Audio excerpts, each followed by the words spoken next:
안녕하세요. 조윤우입니다. 인터파크 투어와 한국관광공사 주관으로 준비한 해외 안전여행 오디오 가이드 투어 사업에 저희 킹콩 엔터테인먼트가 함께하게 되었습니다. 암스테르담은 한때 유럽에서 가장 화려하고 부강했던 네덜란드의 모습을 간직하고 있습니다. 중앙역을 기점으로 부채꼴 모양의 땅 위에 자리하고 있는 암스테르담은 두 곳의 항공사에서 직항 노선을 운영하고 있습니다. 스키폴 공항을 주로 이용하며 공항에서 시내로는 버스와 기차 등을 이용해 이동할 수 있습니다. 고흐와 렘브란트의 걸작을 만날 수 있고 전쟁의 참혹성을 보여주는 안네 프랑크의 이야기가 살아 숨쉬기도 하는 예술, 역사의 도시이기도 합니다. 그와 함께 자유롭고 개방적인 모습을 보여주는 암스테르담은 아기자기한 재미와 새로운 문화적 충격을 전해주기도 하는 도시입니다. 작은 도시임에 비해 관광지들이 시내에 구석구석 분포되어 있어 도보보다는 트램을 이용한 여행이 효율적일 수 있습니다. 인터파크의 정보에 따르면 중앙역 광장 앞에 위치한 여행 안내소에서 트램 노선도를 받아서 여행을 다니시는 게 좋으며 1일권, 2일권 등의 정액권과 15회권, 45회권 등의 다양한 종류의 티켓이 있으니 여행 일정과 인원에 따라 가장 효율적인 티켓을 구입하시기를 추천한다고 합니다. 도심을 흐르는 운하와 함께 자유로운 발걸음을 시작해볼까요? 유럽의 다양한 역 건물 중에서도 아름다운 외관을 자랑하는 암스테르담 중앙역입니다. 2층에는 플랫폼이 위치하고 있으며 1층에는 마트와 티켓 판매소, 여행 안내소, 물품 보관소가 들어서 있습니다.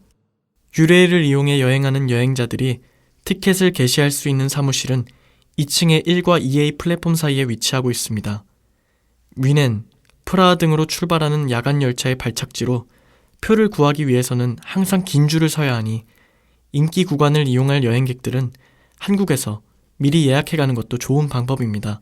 예약 없이 방문을 했다 목적지까지 가는 표가 매진이 되었다면 너무 당황하지 말고 경유를 하거나 우회하는 방법 등으로 다른 표를 구매해 이동을 시도해보세요. 중앙역은 야간 열차를 이용하려는 관광객들과 벨기에, 독일 등으로 이동하는 여행객들이 모여드는 장소로 항상 소매치기가 상주하고 있으니 시간표를 보거나 줄을 서느라 잠시 집중력을 놓치면 피해를 입을 수도 있으니 집중하시길 바랍니다. 그럼 중앙역을 시작으로 암스테르담을 한번 둘러볼게요. 박물관의 도시라고 할 수 있을 정도로 문신, 고문, 성인박물관 등 다양한 박물관이 있는 도시에서 관광객들을 맞이하고 있는 섹스 뮤지엄, 즉 성인박물관입니다. 19세 미만의 미성년자는 출입이 불가하며 성인들도 방문 후 좋지 않은 기분을 느낄 수도 있으니 잘 판단하셔서 입장하시길 바랍니다. 다양한 영상자료와 모형자료 등을 갖추고 있으며 4층 건물로 1층부터 보면서 올라가면 됩니다. 저렴한 가격으로 한 번쯤은 경험해볼까? 라는 생각으로 들어갔다가는 동행자와 민망한 상황이 발생할 수도 있으며 교육적인 목적의 방문보다는 흥미 위주의 방문이라면 괜찮을 듯 합니다. 크게 추천할 만한 관광지는 아니지만 현지의 분위기는 어느 정도 느낄 수 있을 거라고 생각됩니다. 중앙역 광장을 시작으로 담 광장까지 길게 이어진 암스테르담 시내 중심 거리입니다. 다양한 패스트푸드 체인과 레스토랑, 바 등이 위치해 있어 배고픈 여행객의 뱃속을 채워주고 있습니다. 그 중에 거리의 중간쯤 위치한 감자튀김집은 갓 튀겨낸 감자에 취향에 맞는 소스를 골라 먹을 수 있는 암스테르담의 명소로 자리 잡고 있습니다. 생각보다 많은 양을 자랑하며 저렴한 가격으로 한 끼 식사와 간단한 맥주 안주를 대신할 수 있습니다. 중심거리답게 소매치기도 많이 방문하고 있으니 소지품 관리에 주의를 기울여주세요. 암스테르담 왕국 앞에 자리한 암스테르담의 랜드마크인 담 광장입니다. 주말이면 많은 행사와 집회 등이 열리고 거리 공연도 항상 벌어지고 있습니다. 광장의 동쪽 건너편에는 세계 2차 대전 당시 산화한 네덜란드 군인을 기리기 위한 위령탑이 서 있습니다. 다양한 기념품 가게와 호텔, 상점들이 들어서 있으며 위령탑의 오른쪽으로 나 있는 길은 운하와 연결되며 양옆으로 다양한 나라의 음식들을 판매하고 있기도 합니다. 근처에는 유로라인 사무실도 있으니 버스를 이용한 유럽 여행을 하는 여행객이라면 바뀐 스케줄이나 취소된 버스는 없는지 한 번 정도 점검해보는 시간을 가지는 것도 좋을 겁니다. 담 광장은 수많은 사람이 찾다 보니 중앙역과 더불어 소매치기가 가장 극성인 장소입니다. 가방을 소지하고 있다면 가급적 앞쪽으로 매시고 불필요한 돈은 숙소에 보관하고 다니세요. 담 광장의 서쪽에 위치해 있는 암스테르담 왕궁은 네덜란드에 있는 세 곳의 왕궁 중 하나로 네덜란드의 여왕의 암스테르담 방문 시 거주하는 용도로 쓰이고 있습니다. 고대 로마 건축 양식의 영향을 받아 지어진 이 왕궁의 고전적인 모습에 반해 화려한 내부는 당시 유명한 작가들의 작품들로 치장되어 있다고 합니다. 현재는 6월에서 8월만 일반인에게 개방을 하고 있습니다. 내부를 가득 채우고 있는 화려하고 고급스러운 가구들은 나폴레옹의 지배를 받을 당시 네덜란드의 왕이 되었던 루이 나폴레옹 보나파르트가 가져온 제품들입니다. 당시 시청사로 쓰이기 위해 지어졌던 이 왕궁은 나폴레옹의 지배 후 궁전으로 사용되었으며 이후로도 궁전으로 유지되고 있습니다. 세계 2차 대전 당시 유대인 사업가였던 오토 프랑크는 나치의 추적과 감시를 피해 이곳에 은신처를 만들었습니다. 무려 25개월간 독일군의 추적을 피하던 안네의 가족은 배신자의 밀고로 모두 수용소로 잡혀가게 되었고 구사일생으로 살아남은 안네의 아버지인 오토 프랑크는 이곳에서 안네가 적어둔 일기를 발견하였습니다. 1947년 네덜란드어로 출간된 이 일기는 60개국 이상의 언어로 번역되어 전쟁의 참상과 긴박한 당시의 이야기를 전하며 베스트셀러로 사랑받게 되었습니다. 안네의 가족이 숨어 살던 좁은 공간과 당시의 생필품들이 전시되어 있으며 인종차별과 전쟁에 대한 경각심을 되새기며 자리를 지키고 있습니다. 한국어로 된 안내문도 비치되어 있다고 하니 보다 자세한 내용을 알아가며 한번 둘러보세요. 레이크스 박물관이라는 이름의 이 박물관은 네오고딕 양식으로 웅장한 외부 건축을 자랑하고 있습니다. 1855년 개관한 이 박물관은 선사시대의 유물로부터 15세기에서 19세기 네덜란드의 회화 작품을 만나볼 수가 있습니다.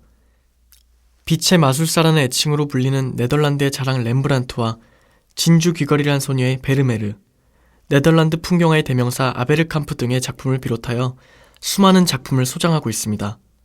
네덜란드의 황금기 시대를 대표하는 다양한 회화 작품과 조각 작품을 감상하는 시간을 가져볼까요? 렘브란트 이후 네덜란드 최고의 화가라 칭송받는 빈센트 반 고흐의 작품들이 모여있는 이곳은 암스테르담을 찾는 여행객들이라면 누구나 방문하기를 고대하는 공간입니다. 불과 10년이라는 짧은 활동 기간으로 남긴 870점의 작품과 1011점의 스케치, 800여 통의 편지가 남겨져 있습니다. 이 중 이곳 고흐미술관에는 200점의 그림과 600점의 스케치, 700통의 편지가 소장되어 있다고 합니다. 명실상부 세계 최고의 고흐 컬렉션을 자랑하는 이곳은 고흐의 사망 후 그의 동생 테오 반 고흐의 아들의 대여로 이곳에 전시되어 있습니다. 4층으로 이루어진 이 건물은 0층의 커피숍과 기념품 샵을 시작으로 1층과 3층은 밀레 고갱 등 19세기 화가들의 작품이 전시되며 2층에는 주로 고흐의 작품이 전시되어 있습니다. 세계적인 명화를 감상해 볼 수 있는 기회를 꼭 놓치지 마세요. 네덜란드의 대표 맥주 브랜드 중 하나인 하이네켄의 역사와 양조 과정을 볼 수 있는 체험관입니다. 1980년대까지 양조장으로 사용되던 곳을 리모델링하여 전시관으로 이용하고 있으며 영상자료와 모형 등을 이용해 하이네켄의 역사를 잘 설명해주고 있습니다. 입장권 구매 시 함께 제공되는 시음권을 이용하면 무료로 맥주나 음료를 제공해주고 있으니 간단하게 목을 축여보도록 하세요. 한국에서는 구경하기 힘든 다양한 하이네켄 기념품도 전시 판매하고 있으니 작은 기념품을 구매해보는 건 어떨까요? 음주를 하지 않는 다른 관광객의 쿠폰을 이용해서 과음을 할 경우 남은 일정에 차질도 있을 수 있으며 범죄의 대상이 되기도 쉬우니 간단한 체험 정도의 선에서 끝내도록 하는 게 좋겠죠? 무려 350년 전에 만들어진 목조다리로 건축가인 마헤레의 이름을 따 마헤레 다리로 불리고 있습니다. 80m의 길이로 만들어진 이 목조다리는 운하로 배가 지나가면 다리의 중간 지점이 하늘 위로 들리는 개폐교입니다. 사실 낮에는 큰 볼거리를 제공하지는 못하지만 저녁녘에 은은한 조명을 바라는 모습은 작은 볼거리를 제공하기도 합니다. 시내에서 조금 떨어져 위치해 있어 혼자 밤에 가기엔 위험 요소가 있으니 가급적 동행과 함께 방문하세요. 낮에는 렘브란트와 반 고흐 등의 예술적인 장소들이 여행객을 맞이한다면 해가 넘어가고 저녁이 되면 붉은 조명 아래 홍등가가 관광객들에게 볼거리를 제공하고 있습니다. 낯뜨거운 단어이지만 성매매의 양성화를 추구하며 매매춘을 합법화하며 하나의 관광지가 되었습니다. 운하를 사이에 두고 양쪽 길과 골목길에 형성되어 있는 홍등가는 퇴폐적이고 저질적인 분위기라기보다는 하나의 볼거리로 생각하고 다가간다면 크게 거부감은 없을 수 있습니다. 마약이 합법인 암스테르담의 특성상 늦은 밤 그곳을 배회하다 보면 좋지 못한 일을 당할 수도 있으니 절대 늦은 밤에는 방문을 삼가해주세요. 마약이 합법이라고는 하지만 현지에서 아무 생각 없이 저지른 마약 관련 범죄는 한국에서 너무나도 크게 처벌을 당하니 절대 여행의 분위기에 휩쓸려 그런 행동을 하지는 말아야 할 것입니다. 성매매 역시 한국에서는 엄격히 제한하고 있으며 범법 행위입니다. 절대 용서받지 못할 두 범죄를 저지르는 실수를 해서는 안 될 것입니다. 이른 저녁쯤 유동인구가 많을 때는 호기심으로 방문하는 정도의 선을 지켜주시고 늦은 밤 약에 취한 중독자들로 인한 사건 사고가 끊이지 않고 있으니 절대 방문을 금해주세요. 암스테르담 중앙역에서 기차로 20분가량 떨어진 쿠잔디크 역에 하차해 도보로 10여 분 정도 가면 만날 수 있는 여유로운 도시 잔세스칸스입니다.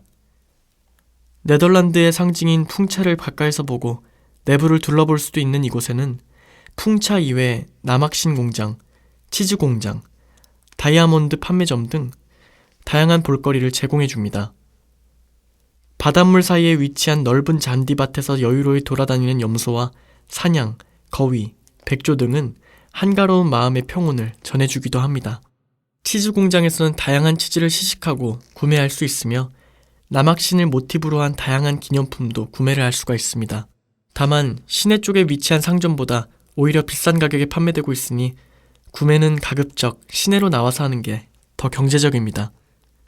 구매 후 한국으로 반입을 하기 위해서는 5kg 미만의 제품을 진공 포장된 상태로 검역을 받아야 반입이 가능합니다. 너무 많은 양을 소지하거나 허술한 포장으로 몰수를 당하는 일이 없도록 주의하세요. 네덜란드에서 기차로 40분가량 떨어진 이곳은 4월에서 9월까지 매주 금요일 벌어지는 치즈 시장으로 유명한 알크마르입니다. 한국의 한 광고에도 등장했던 전통 복장을 하고 치즈를 운반하는 모습과 치즈의 등급을 보는 내용 등 새로운 경험을 할 수 있습니다. 다만 일주일에 한 번, 2시간 정도만 진행되어 많은 관광객이 방문을 하고 있으니 조금 일찍 가서 좋은 자리를 잡을 수 있도록 하세요. 소매치기는 너무나도 당연한 이야기이니 또 주의를 기울여주세요. 암스테르담은 매춘과 마약류의 합법과 같은 좋지 않은 이미지로 여행지로서 크게 인기가 있는 곳은 아닙니다. 마약에 의해 범죄 역시 자주 일어나기도 하지만 늦은 밤 외딴 곳이 아니라면 큰 문제는 없다라는 것이 여행객들의 대체적인 경험담입니다. 여행이 주는 자유로움과 주변 환경에 의해 한국인으로서 지켜야 할 선을 넘어서는 것은 큰 문제를 야기시킬 수도 있으니 반드시 한국과 같은 준법 정신을 가지고 불법적인 일에 관여하는 일이 없도록 해야겠습니다. 색다른 문화를 전해주는 암스테르담에서 조윤우였습니다.